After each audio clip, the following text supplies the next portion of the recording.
Hello friend, आपका स्वागत है हमारे चैनल साइबर एजुकेशन में। फ्रेंड, आज के वीडियो में हम लोग बात करने वाले हैं एसएसबी कांस्टेबल भर्ती 2020 के बारे में। फ्रेंड, जैसा कि आपको मालूम होगा, कुछ दिन पहले एसएसबी कांस्टेबल ट्रेडमैन के पदों के लिए 1522 पोस्ट पर यहां बम्पर भर्ती निकाली जा चुकी है, जिसके बारे में मैंने ऑफिशियल नोटिफिकेशन के जरिए सारी जानकारी बता दिया है। तो अगर अभी तक आपने उस वीडियो को नहीं देखा है तो वीडियो के आई बटन में या फिर वीडियो के डिस्क्रिप्शन में लिंक मिल जाएगा, वहां से क्लिक करके उस वीडियो को देख सकते हैं। फ्रेंड, आज के इस वीडियो के माध्यम से हम लोग बात करने वाले हैं कि आखिरकार एसएसबी कांस्टेबल में कैसे हमारा सिलेक्शन होगा, इसमें एग्जाम पैटर्न सिलेबस क्या रहने वाला है, क्योंकि किसी भी एग्जाम को क्लियर करने के लिए आपको एग्जाम पैटर्न, सिलेबस और साथ साथ आपको सिलेक्शन प्रोसेस को समझना बहुत ही जरूरी होता है। तो चलिए हम लोग वीडियो को स्टार्ट करते हैं और सारी जानकारी देख लेते हैं। इससे पहले अगर अभी तक आपने हमारे चैनल को सब्सक्राइब नहीं किया है तो चैनल को सब्सक्राइब करके बगल घंटी को ऑल नोटिफिकेशन पर क्लिक कर लें पल पल की अपडेट के लिए। चलिए हम लोग वीडियो को स्टार्ट करते हैं। सो फ्रेंड, यहाँ से देख सकते हैं मैंने एसएसबी कांस्टेबल सिलेबस 2020 को ओपन कर रखा है। एक बात मैं आपको पहले क्लियर कर दूं कि अभी तक कोई भी आपको ऑफिशियल नोटिफिकेशन जारी नहीं किया गया है। हालांकि मैं आपको 100 नोटिफिकेशन के जरिए पूरी जानकारी बताऊंगा, जो कि आपको पिछली बार जो आपको वैकेंसी आई हुई थी उसी के अनुसार यहाँ पे मैं आपको बताने वाला हूँ। और हर बार की तरह इसमें भी आपको कोई भी चेंज होने वाला नहीं है। हालांकि आपको ऑफिशियल नोटिफिकेशन जारी किया जाता है और सिलेबस में कोई भी चेंज होता है तो मैं आपको एक नई वीडियो बनाकर और जानकारी बता दूंगा। चलिए हम लोग स्टेप बाय स्टेप देखते हैं इस वैकेंसी के बारे में। देखिए, सबसे पहले हम लोग बात करते हैं इसके सिलेक्शन प्रोसेस के बारे में। यानी फॉर्म भरने के बाद आपको ये बात जानना बहुत ही जरूरी है कि आपको कितने स्टेप में इस एग्जाम को क्लियर किया जा सकते हैं। हमको इसमें जॉब लेने के लिए हमको क्या क्या करना पड़ेगा। तो यहाँ देखिए, फर्स्ट में मेंशन किया गया है फिजिकल एफिनिटी टेस्ट, यानी कि आपको सबसे पहले पीटी ले जाएगा। सेकेंड नंबर पर देखिए मेंशन किया गया है फिजिकल स्टैंडर्ड टेस्ट, यानी कि पीएसटी। और थर्ड में देखिए मेंशन किया गया डॉक्यूमेंटेशन, यानी कि यहाँ से आपको अपना डॉक्यूमेंट वेरिफिकेशन कराना होगा। और फोर्थ नंबर देखिए मेंशन किया गया रिटन एग्जाम, यानी कि यहाँ से आपको एक लिखित परीक्षा लिया जाएगा और साथ साथ जो कैंडिडेट आईटीआई वो फॉर्म फिल करेंगे उनका यहाँ पे टेस्ट लिया जाएगा। और लास्ट में देखिए मेंशन किया गया है डिटेल मेडिकल एग्जामिनेशन, यानी कि लास्ट में आपको मेडिकल यहाँ पर स्टैंडर्ड टेस्ट लिया जाएगा। यानी कि इसमें जॉब करने के लिए, एसएसबी कांस्टेबल में जॉब करने के लिए आपको इतनी प्रक्रिया से को गुजरना होगा। तो चलिए हम लोग बात करते हैं फिजिकल एफिनिटी टेस्ट के बारे में। यहाँ पर देखिए 7 और मेंशन किया है कि आपको फिजिकल एफिनिटी टेस्ट के द्वारा, यानी कि जिन कैंडिडेट का यहाँ पे जो में फॉर्म भरने के बाद यहाँ पर सिलेक्शन होगा, तो सबसे पहले आपको दौड़ना होगा, जिसमें से आपको मेंशन किया गया मेल कैंडिडेट के लिए आपको 4.8 किलोमीटर आपको दौड़ना होगा, जो कि आपको समय दिया जाएगा वो आपको 24 मिनट रहने वाला है। वहीं हम लोग फीमेल कैंडिडेट की बात करें तो यहाँ पर देखिए मेंशन किया गया फीमेल कैंडिडेट के लिए यहाँ से 2.4 किलोमीटर यहाँ पे दौड़ना होगा, जो कि इसमें आपको 18 मिनट का समय दिया जाएगा। यहाँ से आप यहाँ से देख सकते हैं। अब हम लोग बात करते हैं फ्रेंड कि यहाँ पे फिजिकल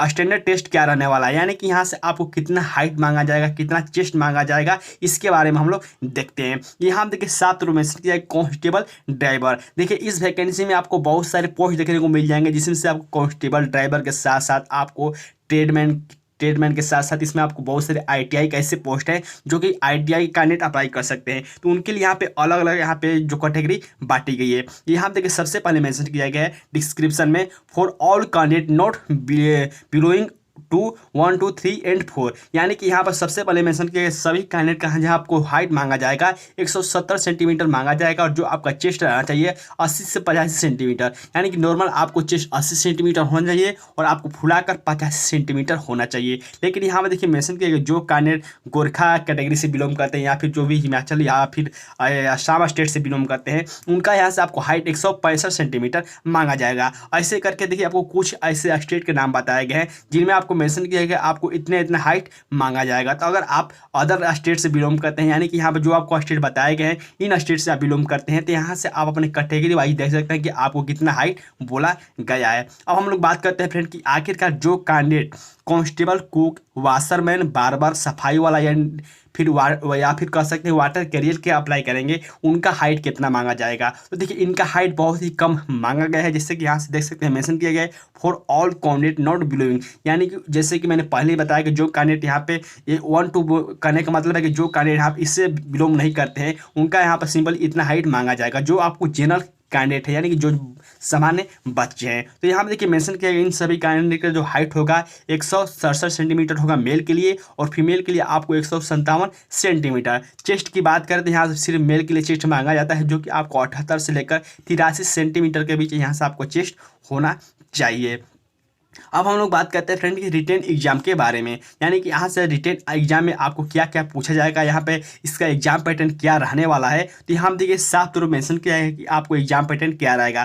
फर्स्ट में देखिए मेंशन किए गए the written test will be multiple choice objective question, यानी कि जो यहाँ से आपको क्वेश्चन पूछे जाएंगे सारे के सारे आपको ऑब्जेक्टिव होंगे, यानी कि वस्तुनिष्ठ प्रश्न होंगे। और देखिए नीचे सेकेंड मेंशन किया गया there will be a question paper carrying 100 question for total 100 marks, यानी कि आज से आपको 100 नंबर के क्वेश्चन रहेंगे, जिसमें से आपको हर क्वेश्चन पर आपको 1 नंबर मिलेंगे, यानी कि 100 क्वेश्चन रहेंगे और यहाँ से आपको टोटल पूर्णांक 100 रहने वाला है। ड्यूरेशन की बात करें, यानी कि यहाँ से आपको कितने समय दिया जाएगा इस इस एग्जाम को क्लियर करने के लिए, आपको परीक्षा हॉल में कितना बैठना होगा। तो हम देखिए मेंशन किया कि आपको 2 घंटे यानी कि 120 मिनट यहाँ से आपको परीक्षा हॉल में बैठकर इस एग्जाम को देना होगा। मिनिमम क्वालिफिकेशन मार्क की बात करें, यानी कि यहाँ से आपको कितना क्वालिफिकेशन मार्क्स होना चाहिए। तो यहाँ देखिए मेंशन किया गया आपको 4 जनरल कैटेगरी के लिए 50%, इस साथ ही साथ आपको जो कैंडिडेट एससी और एसटी के साथ साथ ओबीसी कैंडिडेट हैं उनके यहाँ से आपको 45% मेंशन किया गया है। तो इसको भी आप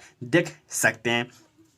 चलिए हम लोग बात करते हैं कि आखिरकार इसके सिलेबस के बारे में, क्योंकि हमने एग्जाम पैटर्न और यहाँ पे इसके सिलेक्शन प्रोसेस को समझ लिया। चलिए हम लोग बात करते हैं कि इसका यहाँ पे सिलेक्शन कैसे होने के बाद यहाँ से आपको एक बात ध्यान देना होता है, जो कि यहाँ से आपको सिलेबस, क्योंकि देखिए आप सिलेक्शन प्रोसेस को समझ लिए, एग्जाम पैटर्न को भी समझ लिए, लेकिन अगर आप इसके सिलेबस को नहीं समझेंगे तो फिर यहाँ से एग्जाम क्लियर नहीं कर पाएंगे। तो चलिए हम लोग देखते हैं कि आखिरकार किस किस टॉपिक से आपको ज़्यादा क्वेश्चन आते हैं। तो सबसे पहले देखिए मेंशन किया गया है जनरल नॉलेज, यानी कि यहाँ से जनरल नॉलेज से आपको किन किन टॉपिक से ज़्यादा क्वेश्चन आते हैं। तो यहाँ पर देखिए सारे टॉपिक के नाम बताए गए। मैं आपको इंपॉर्टेंट टॉपिक के बारे में बताता हूँ कौन कौन से टॉपिक हैं। हालांकि यहाँ से आपको सारे चैप्टर को पढ़ना बहुत ही ज़रूरी होता है, क्योंकि इस किसी भी एक चैप्टर पर आप फोकस करके किसी भी एग्जाम को क्लियर नहीं कर सकते हैं। यहाँ हम देखिए मेंशन किया गया जनरल नॉलेज में आपको हिस्ट्री, ज्योग्राफी, साथ साथ आपको सोशल इकोनॉमिक्स के साथ साथ आपको करेंट अफेयर्स, जो कि आपको नेशनल और इंटरनेशनल लेवल के क्वेश्चन पूछ जाते हैं, यानी कि जो आपके डेली बेसिस जो करंट आते हैं इंटरनेशनल के राष्ट्रीय लेवल पर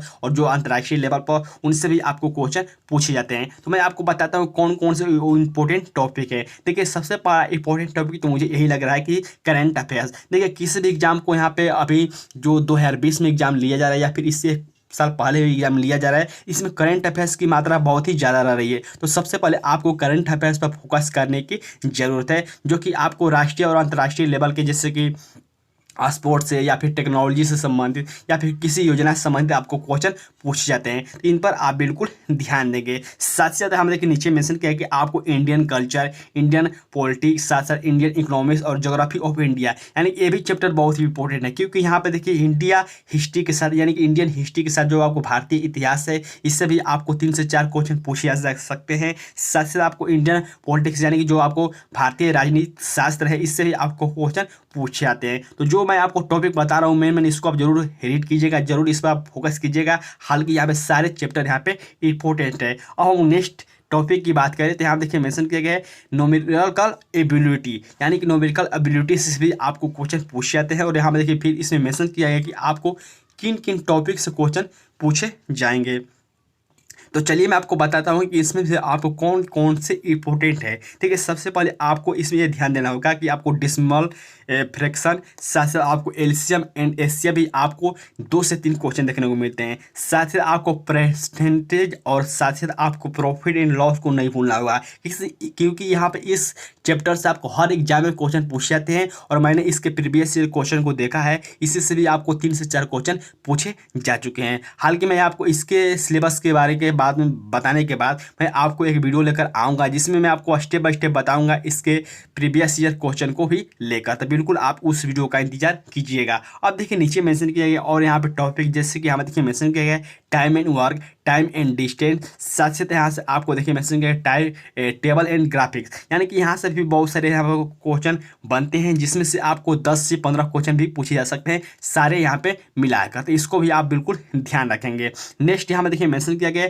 जनरल इंग्लिश या फिर जनरल हिंदी, यानी कि दोनों में से क्वेश्चन पूछे जाते हैं। और इसमें से जो आपको जो क्वेश्चन पूछे जाते हैं ये बहुत ही इंपॉर्टेंट होते हैं आपको अपने नंबर को इंक्रीज करने में। जिन कैंडिडेट को अगर इंग्लिश या हिंदी में कोई परेशानी आती है तो आप नीचे कमेंट करके जरूर बताएं, हम इसके बारे में एक स्पेशल वीडियो बनाएंगे। साथ ही हम लोग इसके बारे में सीरीज भी शुरू कर सकते हैं जिसके माध्यम से आप अपने इस नॉलेज को और बढ़ा सकते हैं। चलिए हम लोग लास्ट में बात करते हैं जनरल रीजनिंग के बारे में। तो देखिए रीजनिंग तो बहुत ही इंपॉर्टेंट है अगर आप किसी भी कॉम्पिटिटिव एग्जाम को तैयारी कर रहे हैं तो भी। अगर आप काफ़ी दिनों से इसकी तैयारी कर रहे हैं, कंपटीशन फील्ड में है, तो आपकी रीजनिंग अच्छी है तो यहाँ पे इस एग्जाम को क्लियर करने की आपको ज़्यादा चांस बन जाती है। तो यहाँ से देख सकते हैं आपको टॉपिक वाइज यहाँ से बताया गया कि आपको रिलेशनशिप के साथ साथ आपको किन किन टॉपिक के साथ यहाँ से आपको क्वेश्चन पूछे जा सकते हैं, तो इसको भी आप देख सकते हैं। हालांकि मैं आपको ये बात बता दूं कि यहाँ पे जनरल रीजनिंग में आपको कोई चैप्टर ऐसा नहीं होता है कि इस चैप्टर से आपको अधिक क्वेश्चन पूछे जाएंगे, क्योंकि यहाँ पे हालांकि हर सब्जेक्ट से आपको 1 या 2 क्वेश्चन